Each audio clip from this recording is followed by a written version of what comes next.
ಮಂತ್ರವು ಪುಣ್ಯಕ್ಷೇತ್ರಗಳಲ್ಲಿ ಗುರುವಿನಿಂದ ಉಪದೇಶವನ್ನು ಪಡೆದು ಜಪಿಸಿದರೆ ಆ ಕ್ಷಣದಲ್ಲಿಯೇ ಇಷ್ಟಾರ್ಥಗಳನ್ನು ಸರ್ವಸಿದ್ಧಿಗಳನ್ನು ಮೋಕ್ಷವನ್ನು ಕೊಡುತ್ತದೆ. ಈ ಪಂಚಾಕ್ಷರದ ಮಂತ್ರದಲ್ಲಿ ಒಂದು ಅಕ್ಷರದ ಮಹಿಮೆಯನ್ನು ಹೇಳುವುದಕ್ಕೆ ಚತುರ್ಮುಖ ಬ್ರಹ್ಮನಿಗೂ ಒಂದಾನೊಂದು ಇತಿಹಾಸವನ್ನು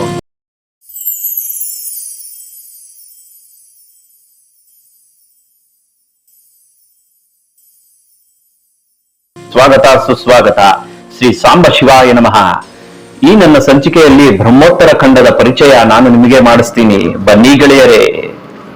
ಪರಮೇಶ್ವರನು ಒಂದಾನೊಂದು ಕಾಲದಲ್ಲಿ ನಾಟ್ಯವನ್ನು ಆಡುತ್ತಾ ತನ್ನ ಜಟಾಕುಮುಟದಲ್ಲಿ ಗಂಗಾದೇವಿಯ ಉದಕ ಬಿಂದುಗಳು ಯಾವ ಪ್ರಕಾರದಲ್ಲಿ ಇರುತ್ತವೆ ಎಂದರೆ, ಶಿರಸ್ಸಿನಲ್ಲಿ ಮುತ್ತಿನ ಮಣಿಗಳಿಗೆ ಸಮಾನವಾಗಿಯೂ, ಜಡೆಗಳಲ್ಲಿ ಮಲ್ಲಿಗೆಯ ಪುಷ್ಪಗಳಿಗೆ ಸಮಾನವಾಗಿಯೂ, ಕೊರಳಿನಲ್ಲಿ ಕಂಠ ಮಾಲೆಯೋಪಾದಿಯಲ್ಲಿಯೂ, ಗಸೆಯಲ್ಲಿ ತುಂಬಲ್ಪಟ್ಟ ಪುಷ್ಪಗಳೋಪಾದಿಯಲ್ಲಿಯೂ, ಭೂಮಿಯಲ್ಲಿ ಪುಷ್ಪವೃಷ್ಟಿಗೆ ಸಮಾನವಾಗಿಯೂ, ಆಕಾಶದಲ್ಲಿ ನಕ್ಷತ್ರಗಳೋಪಾದಿಯಲ್ಲಿಯೂ ಭೂಷಣಗಳಾಗಿವೆ.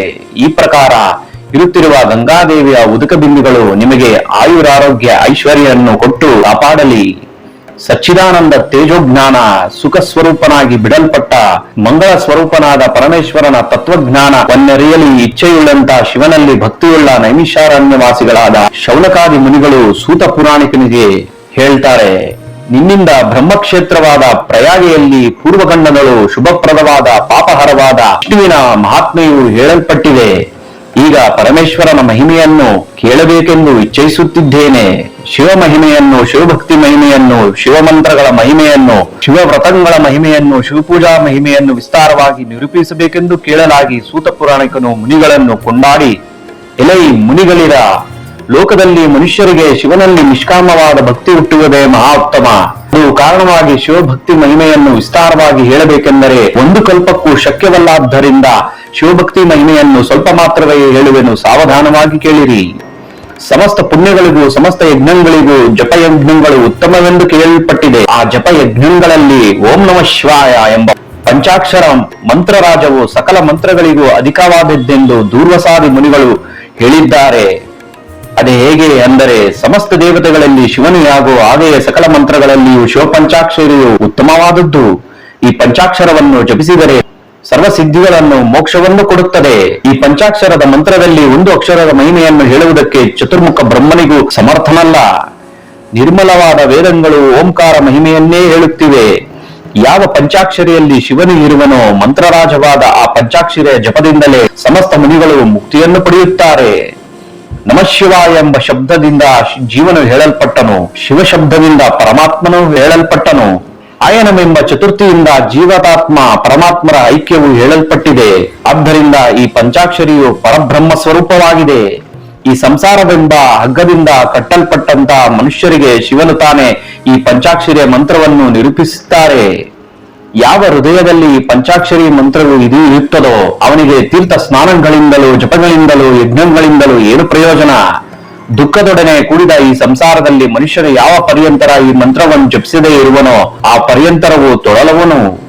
ಈ ಮಂತ್ರರಾಜವು ವೇದಾಂತಗಳಿಗೆ ಸಾರವಾದುದು, ಜ್ಞಾನಕ್ಕೆ ಸಾಧನವಾದುದು, ಮೋಕ್ಷ ಮಾರ್ಗಕ್ಕೆ ದೀಪವಾದುದು, ಅಜ್ಞಾನವೆಂಬ ಸಮುದ್ರಕ್ಕೆ ಬಡಬಾಗ್ನಿಯಾದದ್ದು, ಮಹಾಪಾತಕವೆಂಬ ವನಕ್ಕೆ ಕಾಡ್ಗಿಚ್ಚಾದದ್ದು.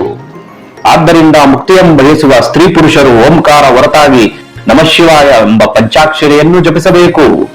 ಸದಾಕಾಲದಲ್ಲಿಯೂ ಶುಚಿಯಾಗಿದ್ದು ಈ ಪಂಚಾಕ್ಷರವನ್ನು ಜಪಿಸುವುದಕ್ಕೆ ದೀಕ್ಷೆ, ಹೋಮ, ತರ್ಪಣ, ಸಂಸ್ಕಾರ, ಕಾಲ ನಿಯಮ, ಗುರು ಉಪದೇಶಗಳನ್ನು ಬಯಸತಕ್ಕದ್ದಲ್ಲ. ಮಹಾಪಾತಗಳನ್ನು ಪರಿಹರಿಸುವುದಕ್ಕೆ ಶಿವ ಎಂಬ ಅಕ್ಷರ ದ್ವಯವೇ ಸಾಕು. ಚತುರ್ಥ ಹಂತವಾದ ಶಿವಶಬ್ದವು ನಮಃ ಶಿವಾಯ ಶಬ್ದದೊಡನೆ ಕೂಡಿದರೆ ಮುಕ್ತಿಯನ್ನು ಕೊಡುವುದು.